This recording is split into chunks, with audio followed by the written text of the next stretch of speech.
अरे भैया, जनगणना शुरू हो गई और सबसे बड़ी बात है कि 1 अप्रैल से जनगणना शुरू हो चुकी है। लेकिन काफी लोग कहेंगे भैया हमारे जिले में तो कुछ हुआ ही नहीं है। हमारे जिले में तो कुछ पता ही नहीं चल रहा है कि कब जनगणना शुरू होगी। कोई कह रहा है 1 अप्रैल से शुरू होगी, कोई कहेगा कि भैया 1 मई से शुरू होगी। आखिर कब शुरू होगी और जनगणना में किन किन की ड्यूटी लगेगी? क्या बीएलओ की लगेगी या नहीं लगेगी? जी हाँ साथियों, बिल्कुल बीएलओ की भी ड्यूटी लग रही है। अब हो क्या भैया, इनके पास भैया टीचर्स ही नहीं है। टीचर्स हो तभी तो भर्ती तो कोई हो ही नहीं है। तो ऐसे में कहाँ से टीचर्स आएंगे? तो जो बीएलओ उनको भी जनगणना में काम दे दिया जा रहा है। अब सबसे बड़ी बात है साथियों की जनगणना कहाँ कहाँ किस राज्य में कब से शुरू होगी, सबसे बड़ी बात है। और जो मेन बात है कि जनगणना में कौन से वो प्रश्न पूछे जाएंगे, सबसे बड़ी बात है 33 प्रश्न पूछे जाएंगे। तो साथियों आप टेंशन मत लीजिए, यहाँ पर आपको पूरी जानकारी मिल जाएगी A to Z। देखिएगा यहाँ पर हम जो बात करेंगे सिर्फ दो बातों पर, दो प्रश्न हमारे सामने। पहला बात है राज्यवार जनगणना क्या है। राज्यवार स्टेट वाइज में आपको जनगणना बताऊंगा कि आपके राज्य में कब से जनगणना शुरू हो जाएगी। और कई कई जिलों में शुरू भी हो चुकी है, कई कई राज्यों में शुरू हो चुकी है। दूसरा प्रश्न है जनगणना में पूछे जाने वाले 33 सवाल। तो देखिएगा यहाँ पर ये ABCD मकान एवं उसकी बनावट, इसके 9 प्रश्न आपके सामने आएंगे। मकान और उसकी बनावट से 9 प्रश्न होंगे, 1 से लेकर 9 तक मैं आपको बताऊंगा वो कौन से प्रश्न है। दूसरा है B परिवार एवं मुखिया की जानकारी, ये रहेंगे 10 से लेकर 15 तक। प्रश्न नंबर 10 से लेकर 15 तक या आपके प्रश्न पूछे जाएंगे इससे रिलेटेड। उसके बाद है C सुविधाएं एवं संसाधन, ये पूछे जाएंगे 16 से लेकर प्रश्न नंबर 27 तक पूछे जाएंगे। इसलिए मैं आपको पूरा जानकारी दूंगा कौन कौन से प्रश्न पूछे जाएंगे।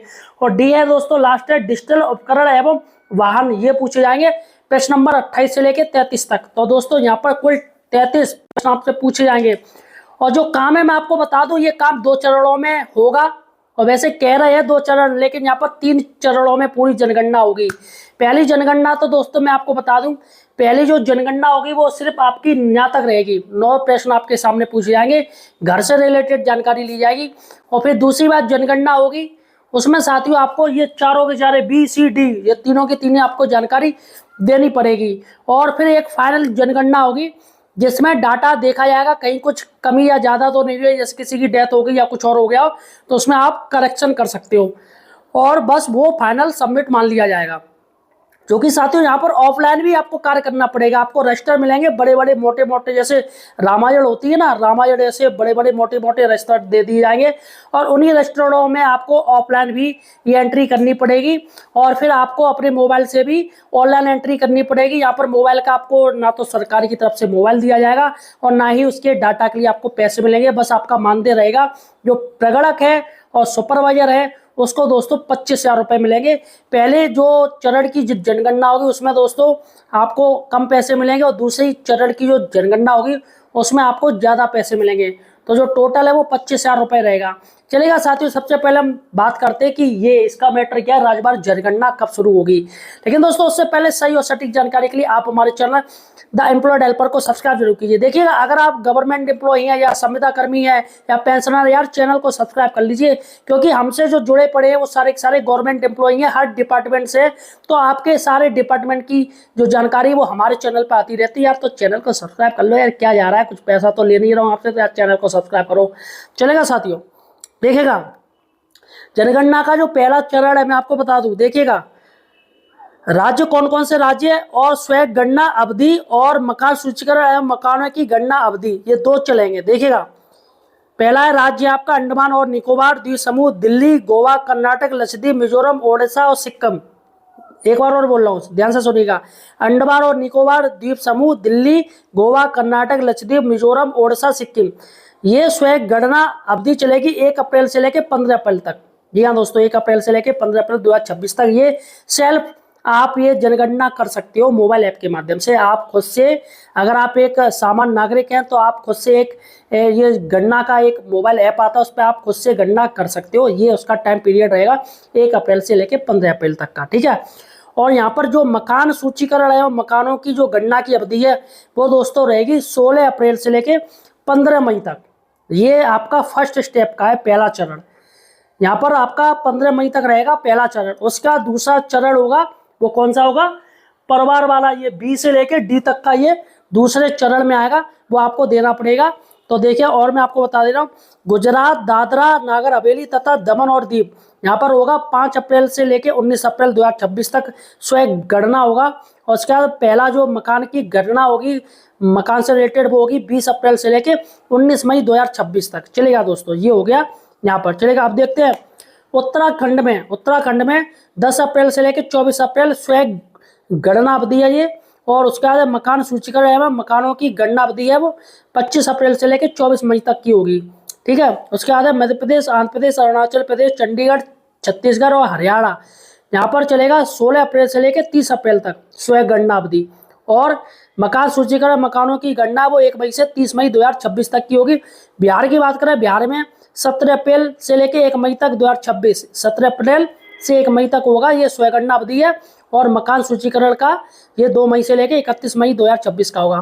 तेलंगाना की बात करें तो तेलंगाना में 26 अप्रैल से 10 मई 2026 तक है ये स्वयं गणना अवधि होगी। और मकान सूचीकरण का काम है वो 11 मई से 9 जून तक चलेगा दोस्तों। उसका चलते पंजाब में जाते हैं तो स्वयं गणना अवधि है 30 अप्रैल से 14 मई की होगी। और मकान सूचीकरण होगा भगवान, खांसी आ गई। और मकान सूचीकरण का जो काम होगा वो 15 मई से लेकर 13 जून तक का होगा दोस्तों पंजाब में। और दिल्ली, महाराष्ट्र, मेघालय, राजस्थान, झारखंड, यहाँ पर 1 मई से लेकर 15 मई 2026 का होगा स्वयं गणना। दिल्ली में भी दोस्तों 2 हिस्से हैं, आप में जान लीजिए, नॉर्थ साउथ ऐसे उनको बांटा गया है। तो एक बार में नहीं काम हो रहा, यहाँ पर बार बार होगा अलग अलग। तो 1 मई से 15 मई तक का रहेगा स्वयं गणना अवधि। और मकान सूचीकरण रहेगा 16 मई से लेकर 14 जून तक का। और उत्तर प्रदेश में 7 मई से 21 मई तक स्वयं गणना अवधि है। और मकान सूचीकरण होगा 22 मई से 20 जून तक का। ये दोस्तों 1 महीने का टाइम पूरा मिलेगा। और जम्मू एंड कश्मीर और लद्दाख और पुडुचेरी में 17 मई से लेकर 31 मई ये स्वयं गणना अवधि है। और मकान का सूचीकरण होगा वो 1 जून से लेकर 30 जून तक का होगा, जिससे कि गर्मी मतलब सर्दी कम पड़े वहाँ पर। उसके बाद है दोस्तों हिमाचल प्रदेश में 1 जून से 15 जून 2026 स्वयं गणना। और मकान सूचीकरण का जो काम है 16 जून से 15 जून 2026 होगा। केरल, नागालैंड में 16 जून से 30 जून ये स्वयं गणना अवधि है। और मकान सूचीकरण है 1 जुलाई से लेकर 30 जुलाई 2026। और तमिलनाडु, त्रिपुरा में 17 जुलाई से 31 जुलाई। और मकान सूचीकरण का काम है 1 अगस्त से 30 अगस्त तक। असम में 2 अगस्त से लेकर 16 अगस्त तक का। और मकान सूचीकरण का काम है 17 अगस्त से लेकर 15 सितंबर तक का। और मणिपुर में 17 अगस्त से लेकर 31 अगस्त। और मकान सूचीकरण का काम है 1 सितंबर से लेकर 30 सितंबर तक। तो दोस्तों यहाँ पर मैंने आपको बता दिया ये।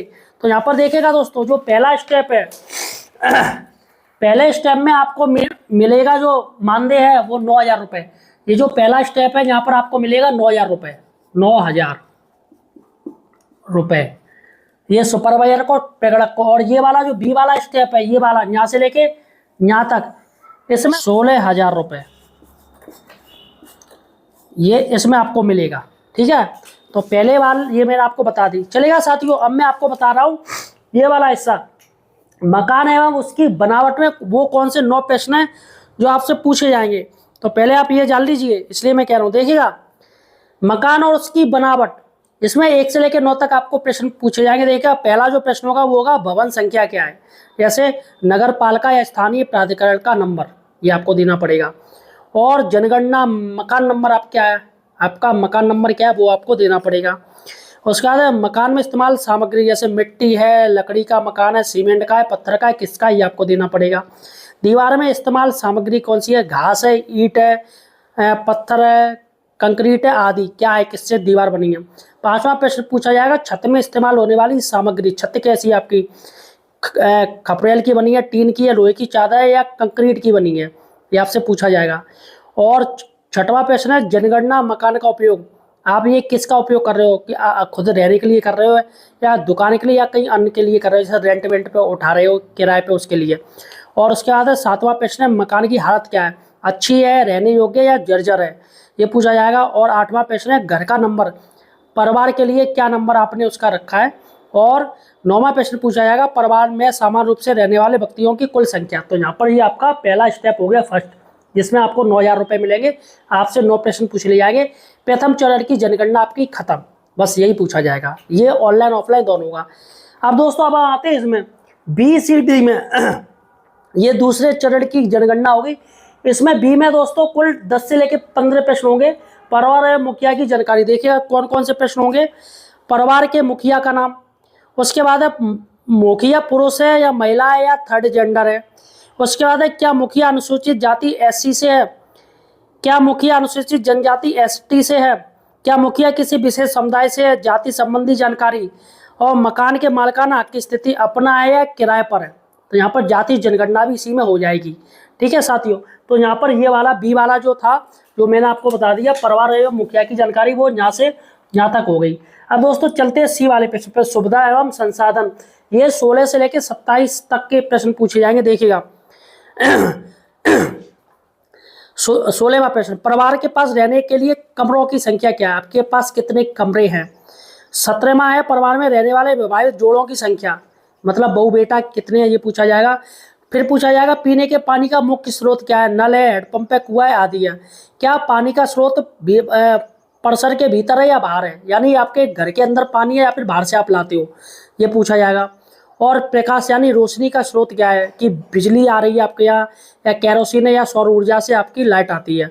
उसके बाद 21वां प्रश्न है शौचालय की उपलब्धता और उसका प्रकार, शौचालय कौन सा है, ये आपसे पूछा जाएगा।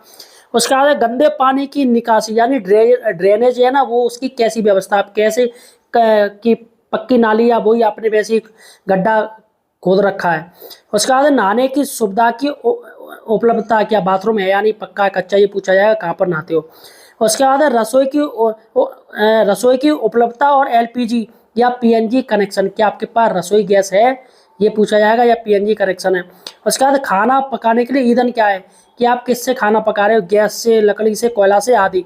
उसके बाद रेडियो या ट्रांजिस्टर की उपलब्धता, क्या आपके पास रेडियो है अभी भी, जो पहले सुनते थे। और उसके बाद 27वां प्रश्न होगा टेलीविजन की उपलब्धता। तो दोस्तों यहाँ पर 16 से लेकर 27 तक के ये सारे प्रश्न होंगे जो आपके बताने चलेगा। दोस्तों अब यहाँ पर चलते डी वाला, डिजिटल उपकरण एवं वाहन। सबसे ज़्यादा जो सरकार का जो ध्यान है वो इस पर रहेगा, इस पर, ये वाले पॉइंट पे चलेगा। दोस्तों डिजिटल उपकरण और वाहन देखिएगा 28 से लेकर 33 तक ये प्रश्न रहेंगे इसमें, यानी प्रश्न नंबर 28 से लेकर 33 तक। इंटरनेट की सुविधा, कि आपके पास कैसा इंटरनेट चल रहा है, ब्रॉडबैंड है, वाईफाई ले रखा है, या आपके मोबाइल में ही है डाटा, और लैपटॉप है या कंप्यूटर है या क्या है। उसके बाद है टेलीफोन है, मोबाइल फ़ोन है या स्मार्टफोन, क्या है आपके पास। उसके बाद है साइकिल की उपलब्धता, कि आपके पास साइकिल है। उसके बाद है 32वां प्रश्न है स्कूटर है या नहीं है, मोटरसाइकिल है या नहीं है, मोपेड है या नहीं है ये। और 33वां प्रश्न है कि भैया कार है, जीप है, वैन है, क्या चीज़ आपके पास। तो दोस्तों ये आपके पूरे के पूरे हो गए 33 प्रश्न। और दोस्तों ये काम दूसरे चरण में होगा जिसमें आपको 16,000 रुपये मिलेंगे। तो यहाँ पर 9,000 रुपये और यहाँ पर 16,000 रुपये। तो फिलहाल साथियों ये जनगणना से रिलेटेड आपका अगर कोई और प्रश्न है तो यार मुझे कमेंट सेक्शन में जाके जरूर पूछ सकते हो, मैं फ़ौरन आपको जवाब दूंगा। इसके साथ ही आप मुझे किस राज्य से देख रहे हो यार, ये मुझे कमेंट सेक्शन में बताइए।